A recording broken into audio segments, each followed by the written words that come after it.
ইয়া মুহাম্মদ মুস্তাফা নবী সাল ইয়া মুহাম্মদ মুস্তাফা নবী নবীজি আদম শফির বাবা নবীজি আমার কাবারো কাবা নবীজি আদম শফির বাবা নবীজি কাবারো কাবা নূর নবীর সুখেতে কাবা নূর নবীর প্রেমেতে কাবা হইয়াছে কালা ইয়া মুহাম্মদ মুস্তাফা নবী সাল্লাল্লাহু ইয়া মুহাম্মদ মারহাবা পাগলা বারারি বাবা বারা বারা বারা আল্লাহর দোয়ায় বারা ইয়া মুহাম্মদ মুস্তাফা নবী তোর মাইক ফাড়াইতাম না বারা ইয়া মুহাম্মদ ইসলামের প্রথম যুগে বাবা মুসলমান মাত্র 39 জন। কয়জন? জুড়ে বলেন কয়জন? গোপনে গোপনে ইসলামের দাওয়াত দেওয়া হইতো। সিদ্দিক আকবর বললেন, নবী গো, ইয়া রাসূলুল্লাহ, ইসলামের দাওয়াতটা এবার প্রকাশ্যভাবে দেই। আমার নবী কই, সিদ্দিক আর কিছুদিন ধৈর্য ধরো, এরপরে ইসলামের দাওয়াতটা ঠিকভাবে দিব, প্রকাশ্যভাবে দিব। জোরে বলেন সুবহানাল্লাহ। মুসলমান মাত্র কয়জন হইছে? 39 জন। কয়জন? সিদ্দিক আকবর কোন নবী গো, ইয়া রাসূলুল্লাহ, নবী গো, এখন থেকে শুরু করি। আমার নবী বললেন, ঠিক আছে চলো। সুবহানাল্লাহ বলেন। খানায়ে কাবার দিকে গেলেন, গভীর মনোযোগ বাবা, শেষ কইরা দিম। খানায়ে কাবার দিকে গেলেন। দেখেন, ইসলাম কিন্তু এমনি আসে নাই, অনেক কষ্টের মাধ্যমে ইসলাম এসেছে। খানায়ে কাবার দিকে রওনা দিলেন। খানায়ে কাবার ভিতরে যখন ঢুকলেন, সিদ্দিক আকবর খুতবা দেওয়া শুরু করলেন। সিদ্দিক আকবর বললেন, আশহাদু আল্লা ইলাহা ইল্লাল্লাহ ওয়া আশহাদু আন্না মুহাম্মাদুর রাসূলুল্লাহ। জোরে বলেন না সাল্লাল্লাহু আলাইহি ওয়াসাল্লাম। যেই মাত্র দাওয়াত দিলেন, চতুর্দিক দিয়ে পাথর মারা নিক্ষেপ করলেন কাফেরেরা। পাথর মারা যেই মাত্র নিক্ষেপ করলেন, পাথর মারতে মারতে সিদ্দিক আকবর নবীজির সামনে আসলেন। নবীজিকে জড়াইয়া ধরলেন, সাহাবীরা নবীজিকে জড়াইয়া ধরলেন। আর সিদ্দিক আকবর বুক সামনের দিকে যখন দিলেন, কাফেরেরা সিদ্দিক আকবরের শরীরের মধ্যে পাথর মারা শুরু করলেন। জুড়ে বলেন না নাউযুবিল্লাহ। পাথর মারতে মারতে সিদ্দিক আকবর রাদিয়াল্লাহু তাআলা তিনি বেহুশ হয়ে গেলেন। আমার নবী বললেন, সাহাবীরা রে, এই জায়গার অবস্থা বেশি ভালো না, চলো। আমার নবী সাহাবায়ে কেরামদেরকে নিয়ে যাওয়া শুরু করলেন। ওই মুহূর্তে তামিম গোত্রের লোকেরা আসলেন। হযরত সিদ্দিক আকবরের গোত্রের লোকেরা আয়েশা সিদ্দিক আকবরকে ধরে ধরে ওনার হুজরা কানায় নিয়ে গেলেন। আমার নবী রহমাতুল লিল আলামিন মক্কাতুল মুকাররমায় আমার নবীর হুজরা মুবারকের মধ্যে গেলেন। নবীর আশিকেরা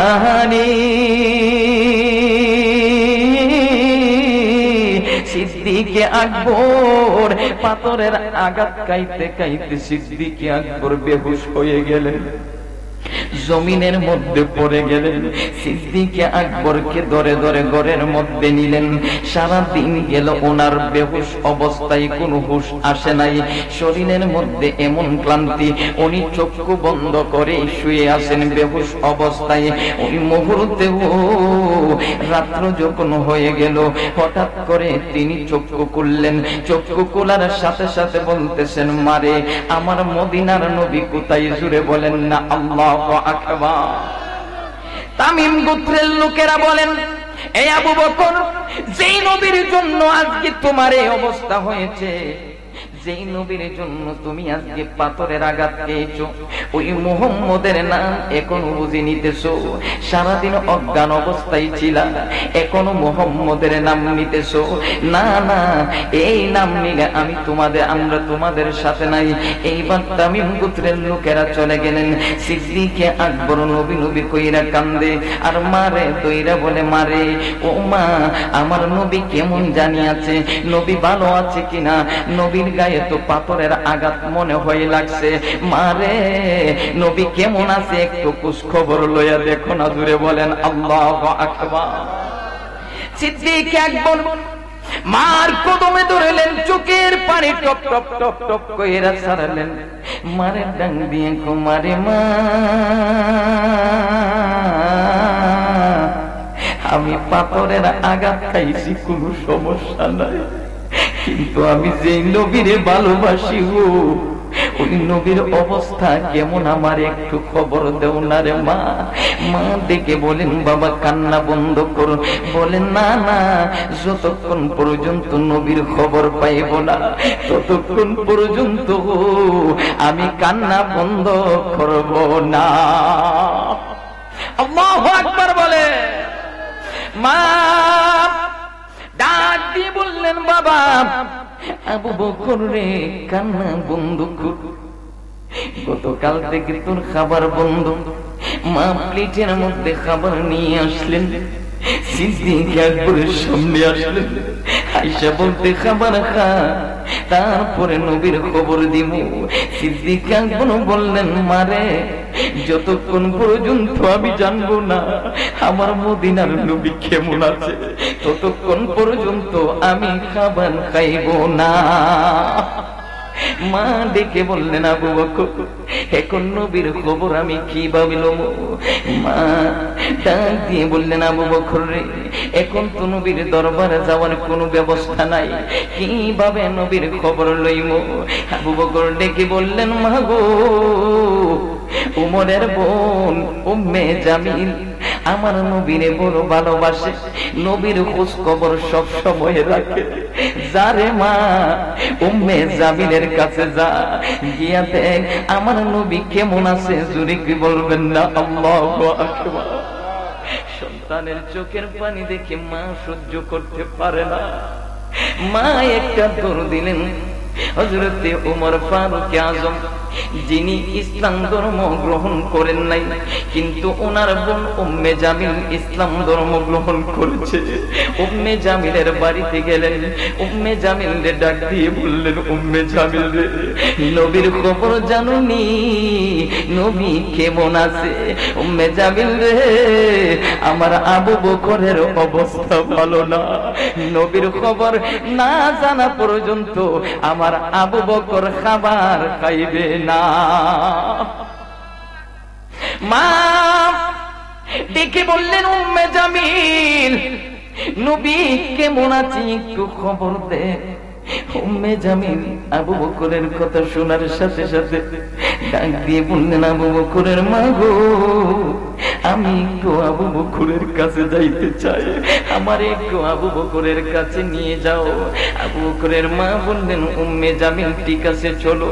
হযরতে উম্মে জামিল হযরতে আবু বকরের কাছে যখন গেলেন, যাওয়ার পরে উম্মে জামিলকে দেখে সিদ্দিক আকবর এমন ভাবে কান্না শুরু করলেন আর ডাক দিয়ে, উম্মে জামিল রে, আমার মদিনার নবী কেমন আছে রে, আমার একটু খবর দে।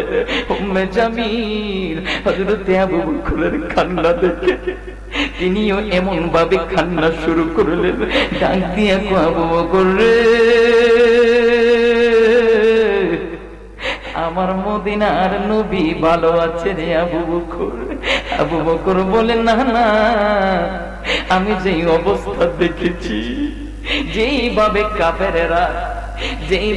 কাফেরেরা পাথর নিক্ষেপ করেছে, আমার নবীর বদন মোবারকে পড়েছে, আমি তোমার কত মানি না। মারে বললেন, মা আমার নবীর দরবারে নিয়ে যা, আমি নবীর যতক্ষণ পর্যন্ত না দেখবো ততক্ষণ পর্যন্ত খাইব না। আল্লাহু আকবার বলেন না ইয়া রাসূলুল্লাহ। আমার নবীরে কেমন ভালোবাসতেন, আবু বকর মার কদমে ধরলেন জড়াইয়া, মা, মা রে তোর দোহাই লাগে রে মা, আমার জন্য যদি তোর মায়া লাগে আমার একবারের জন্য আমার নবীর দরবারে নিয়ে যা।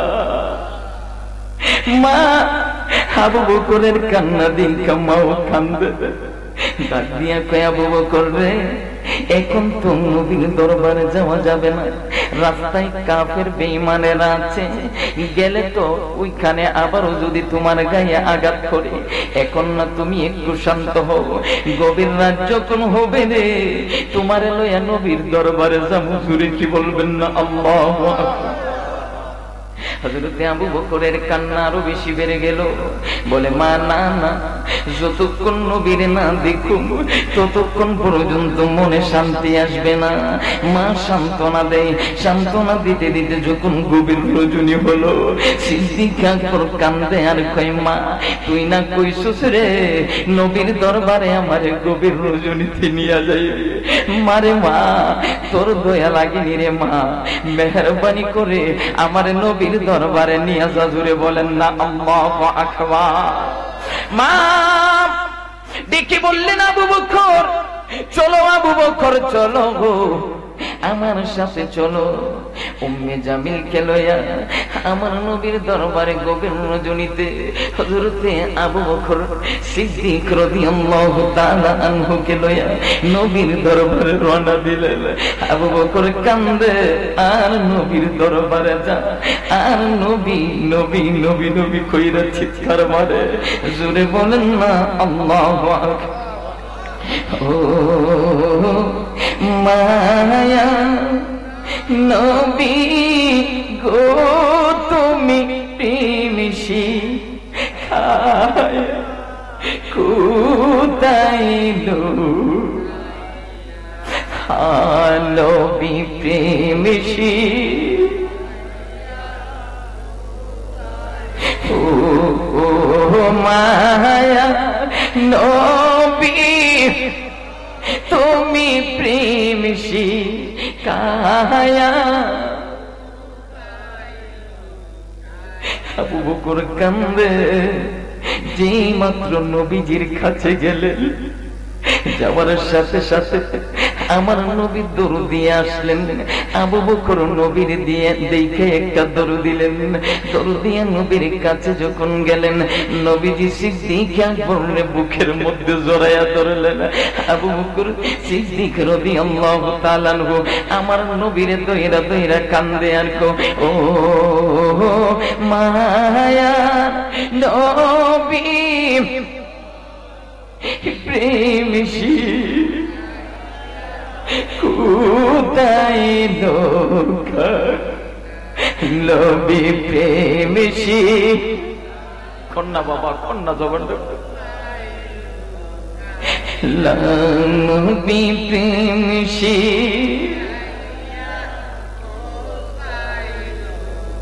দেখা দাও দয়াল নবীজি,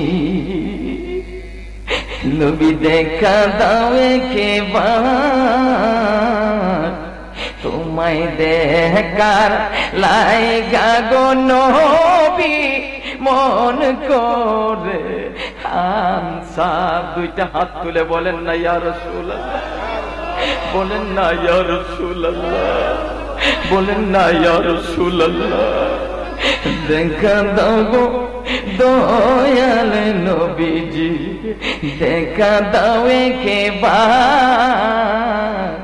তোমায় দেখা লাইগা গো নবীজি মন করে আনসার।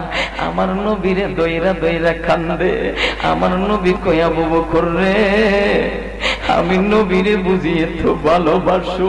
সুবহানাল্লাহ। আবু বকর ডাক দেয় নবী গো, যেদিন থেকে আপনি নবীর কাছে আমি কালেমা শরীফ পড়েছি ইয়া রাসূলুল্লাহ, যেদিন থেকে আপনারে দেখছি ওই দিন থেকে গো আমার যা কিছু আছে আমি নিজের কলিজার চাইতো আমার জানের চাইতো আপনি নবীরে বেশি ভালোবাসি। আল্লাহু আকবার বলেন। বলেন না ইয়া রাসূলুল্লাহ, বলেন না ইয়া ওলি আল্লাহ। আবু বকর কান্দে আর কোন নবী গো, উনি হচ্ছে আমার মা, যিনি আমাকে আপনার দরবারে নিয়ে আসছেন। ইয়া রাসূলুল্লাহ, আমার মা তো এখনো কালেমা পড়ে নাই, আমার মা তো আপনাকে দেখে নাই। নবী গো, আমার মার জন্য একটু দোয়া করেন, আমার মাকে যেন আল্লাহ হেদায়েত দেয়। জোরে বলেন সুবহানাল্লাহ। আবু বকরের মা ডাক দিয়া কয়, আবু বকর রে, এমন নবীর কাছে নিয়ে আইসো যে নবীর চেহারা মোবারক এত সুন্দর, আমার জীবনে এত সুন্দর মানুষ আমি আর কখনো দেখি না। আবু বকরের মা ডাক দিয়ে বললেন, নবী গো, আর দেরি নয় গো নবী, এই মুহূর্তে আমারে পড়ায়া দেন লা ইলাহা ইল্লাল্লাহু মুহাম্মাদুন। আগো আপন বলতে কেহ নাই জগতে, আমার দয়াল নবী বিনে হয় আপন বলতে কেহ নাই জগতে। হুজুর গৌস পাকের আম্মা ডাক দিয়া কই, স্বামী রে, আজকে রাত্রে নবী মুস্তাফা আমার ঘরে আগমন করেছে। সুবহানাল্লাহ বলে। হযরত আবু সালে জঙ্গি ডাক দিয়ে কই, বিবি, ও বিবি, তুমি যেইভাবে স্বপ্নের তাবির বলে স্বপ্নের কথা বলেছ, বিবি রে শুনে রাখো রে, আজকে রজনীতে আমিও দেখেছি নবীজি আমার ঘরে আগমন করেছে। আল্লাহু আকবার বলে। বিবি, আমি দেখেছি আমার মদিনার নবী আমার ঘরে আইসা হাজির হয়ে আমারে বলতেছেন, ইয়া আবা সালিহিন, আবু সালে রে, আজকে তোমার ঘরের মধ্যে এমন একজন নূরানী আওলাদ আসবে, যিনি ওহুয়া মাহবুবী, যিনি আমি নবীর মাহবুব, যিনি আমি নবীর প্রিয়, যিনি আমার কলিজার টুকরা আব্দুল কাদের জিলানী। আল্লাহু আকবার বলে।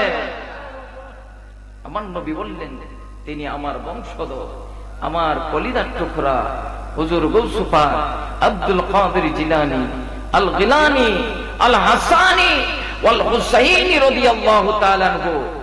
ওনার বেলায়েতের এত বেশি ক্ষমতা, যেখানে ওনাকে স্মরণ করা হয় সেখানের মধ্যে হুজুর গৌস পাক নিজে হাজির। তাকে জোরে বলেন আল্লাহু আকবার।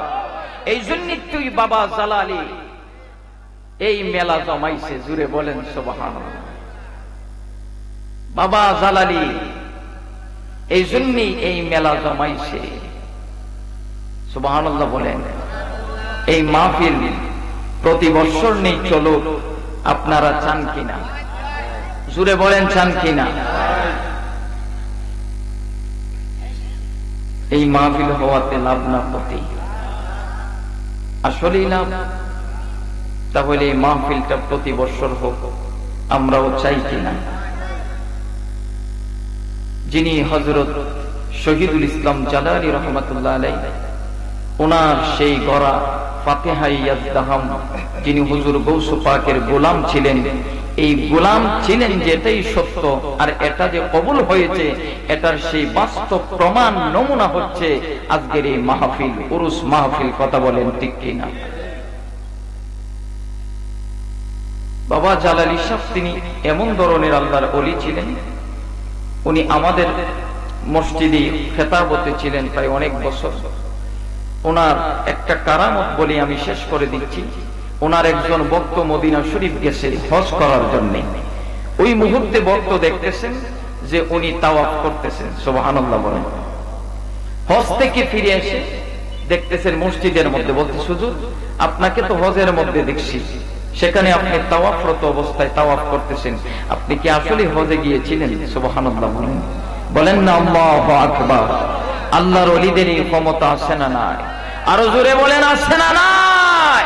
সেই আল্লাহর ওলির সেই নূরানী সন্তানেরা আপনাদের সহযোগিতা, বিশেষ করে চেয়ারম্যান সাহেব, সহসভাপতি সাহেব, গ্রামবাসী মহল্লাবাসীদের সহযোগিতাতে আজকের এই উরুস মাহফিল ফাতিহা ইয়াজদাহাম হুজুর গৌস পাকের স্মরণে, খোদা কি কসম, হুজুর গৌস পাকের মহব্বতে যারা বসে গেছেন, আসছেন, আল্লাহ পাক যেন আপনাদের প্রত্যেককেই হুজুর গৌস পাকের গোলামিতে কবুল করে, বলেন আমিন। আর মহব্বতে বলেন আমিন।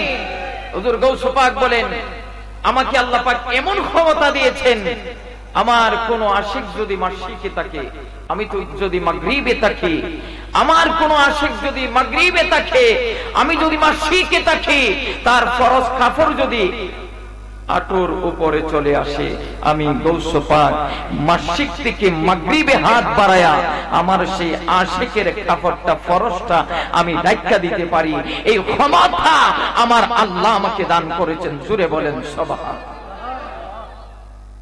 শুধু তাই নয়, ময়দানে মাহশরে আল্লাহ বলবেন, এ গৌস পাক, তোমার যত আশিক আছে সবাইরে তুমি জান্নাতে নিয়ে যাও। জুড়ে বলেন সুবহান।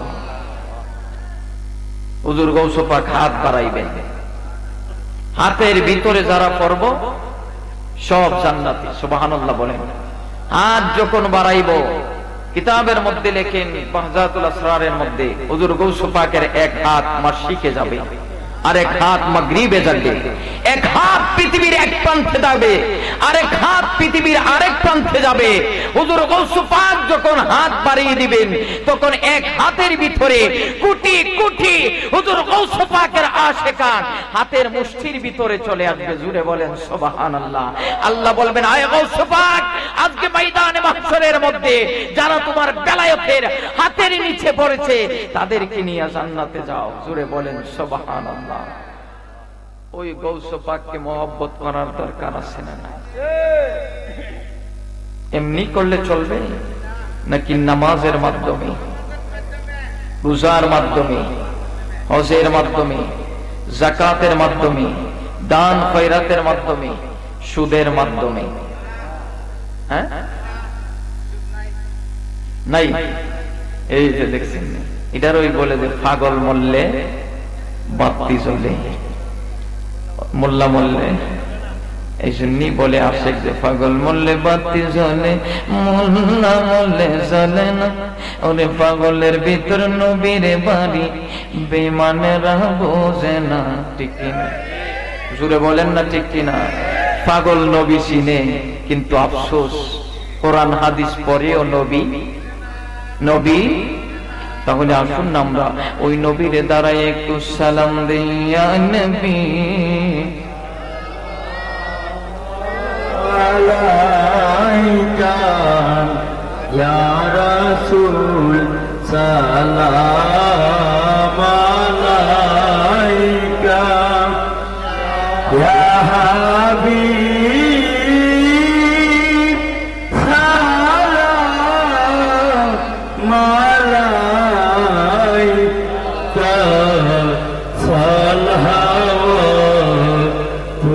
সালাওয়াতুল্লাহ আলাইকা ইয়া রাসূলাল্লাহ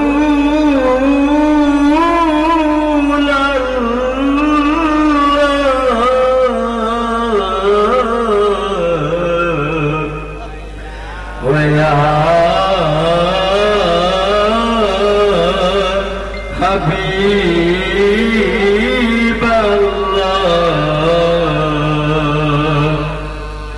হে নবী দয়ার পারাপার,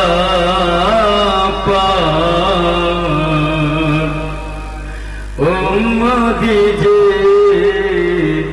আমরা গুনাহগার, কি আছে মোদের দেখাইবার হাসরে বড় সাতুমার ইয়া নবী সালাম ইয়া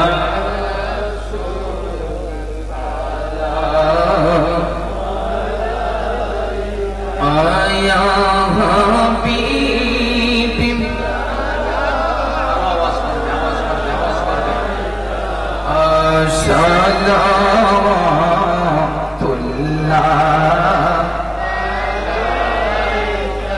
নবীজি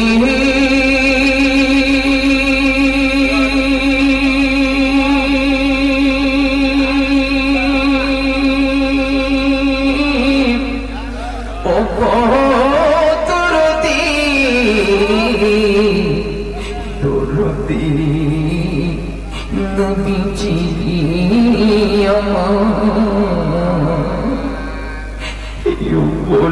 বলবে মনে বেদ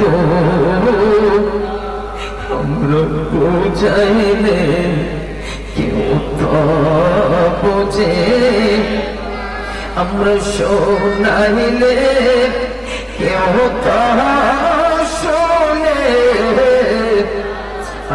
শোনে সারে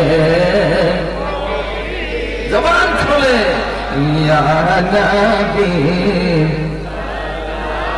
মাশাআল্লাহ জবান খুলে বাবা জবান খুলে আয়া রাসূল সালাম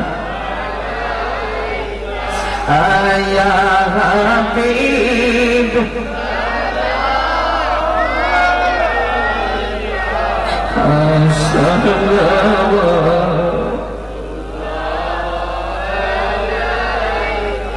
বলেন আমরা রে মদিনায় নিবাইনি দয়াল নবী গো আমরা রে সবাই জবান খুলে পড়েন আমার নবী দেখতেছে আমরা রে মদিনায় নিবাইনি নবী গো আমরা রে মদিনা সবাই আমরা রে মদিনায় নিবাই দয়াল নবী গো আমরা রে আমরা মদিনাতে যেতে পারলে আমরা মনের দুঃখ যেত চলে কন্যা ইয়া রাসূলুল্লাহ আর আওয়াজ করে বলেন ইয়া রাসূলুল্লাহ আবু আমরা মদিনাতে যেতে পারলে আমার মনের দুঃখ যেত চলে দয়া করে নূরের নবী দয়া করে নূরের আমরা দেখা দিবাইনি হে আমরা রে হায় হায় আমরা রে মদিনায় নিবাইনি আমরা রে আমরা প্রেমনলে ইয়ঙ্গ কালা আমরা দেখিতে চাই নূর চেহারা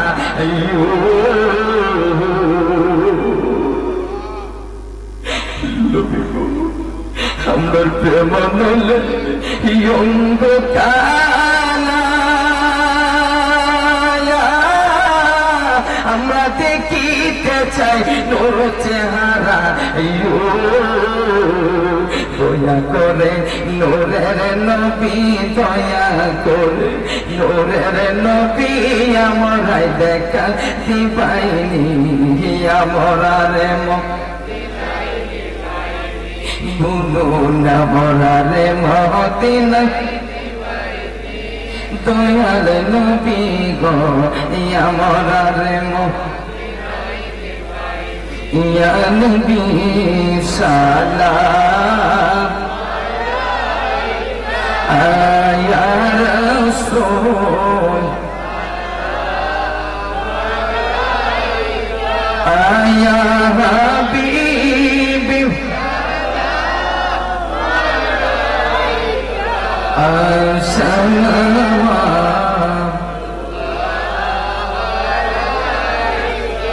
নবীজি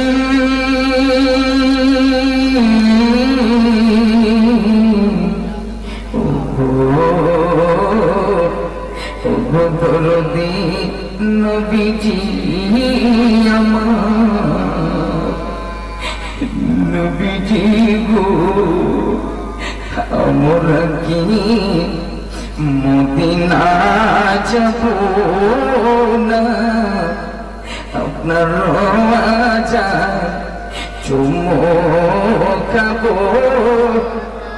আমরার মনে যে মানে না মানা চুমকাইতেন আপনার রাজা ইয়া নবী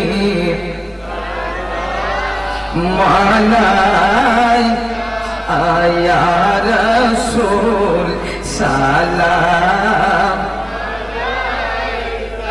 আয়া হাবিব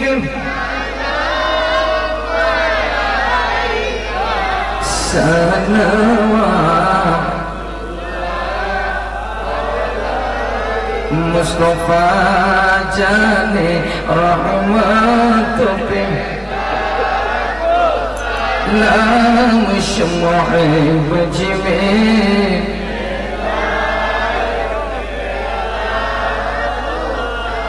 गौसल आज़म इमाम तो खावन ख्वाजाए ख्वाजे गान ख्वाजा गरीबों ने वाज उस्मैना तीनों मिल्लत पे नाम मुस्तफा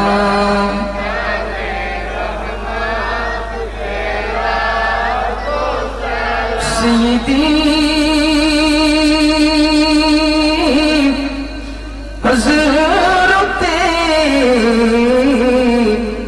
बाबा शहीदुल इस्लाम ज़ालानी ऐशा शायख बेलायत पेला को सलाम मुस्तफा लाखों सलाम शुमाए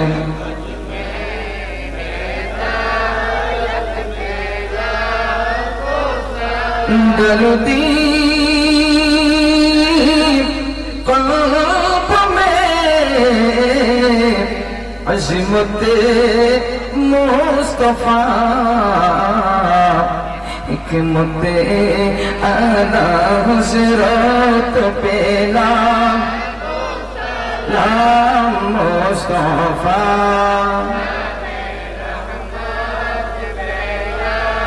को सलाम शम्ह बज में